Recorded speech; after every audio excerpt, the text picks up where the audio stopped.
I don't know about you, but being productive is one of my favorite things to do, but it's not always easy. If I've had a productive day when lots of things are crossed off my list, I sleep like a baby.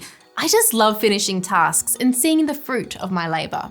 But it's easy to become overwhelmed at the ever-growing list of things that keep piling up. And on top of your busy workload, you have life admin too. Maybe you don't want to be an overachiever. Maybe you just want to get through the day without tearing out your hair. So what does a productive person do in order to be known as someone who continues to kick goals or get through the day?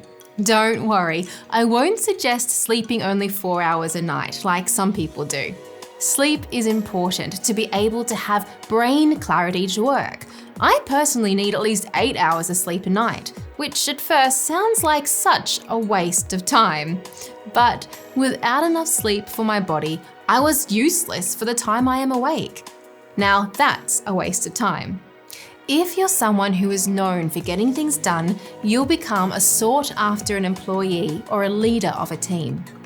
Donald Miller from StoryBrand says, "Live strategically, not reactively." Such good advice for a multitude of things. So here's some productivity strategies.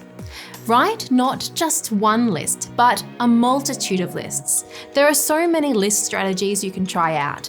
The one that works for me is to group my tasks in projects and break down action points under them. Then, on a separate list, write down the 3 most important things to do that day. Donald Miller says we can't do more than 3 things in one day. So everything else is secondary. I would also look at your secondary list and look at what you can delegate. You don't have to be a hero and do it all by yourself. That's what teamwork is for. Develop a sense of urgency. This is an inner drive and desire to get on with the job quickly and get it done fast. For this to work, you need to develop the habit of concentration, to learn how to focus. This is incredibly difficult with all the distractions people face these days. So, for a period of time, turn off all distractions. I would set a time limit to achieve each task, and once the time is up or the thing is done, you can then check your messages or move on to the next task.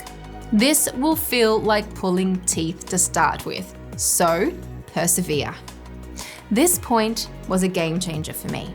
Arrange your schedule by considering what time of day works best. There are certain times of day when we are at our best.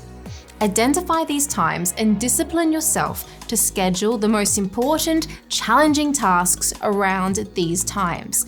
For most people, 9 to 12 p.m. is when we are at our best at making decisions. So schedule meetings, proposals, all the thinking stuff, the biggest, the most annoying and hardest tasks before lunch.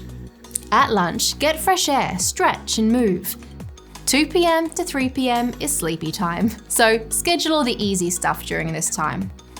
3 p.m. to 5 p.m. accomplish your B list items, only if you have finished your first top 3 things. Another helpful thing is to schedule tasks in your diary. If you have tasks scheduled, you do not need to waste your energy or time trying to work out when to do the thing. It's in the calendar at 9:15, you do it at 9:15. Reject the impulse to action every email that comes in when it comes in. The action is to put it on your list and let the person know it's on your list. Now, my favorite part, at the end of each day, cross off the things you've done and give yourself a pat on the back. Then make a new list or lists for tomorrow. Check your calendar and add in tomorrow's milestones. I hope these ideas have been helpful. Being a go-getter is a character trait you can develop. You just need to practice and don't give up. Thanks for watching my 3rd season of video content, Why You Can't Afford to Ignore It and How to Do It Well. Please subscribe to my channel, like or share it with your work colleague.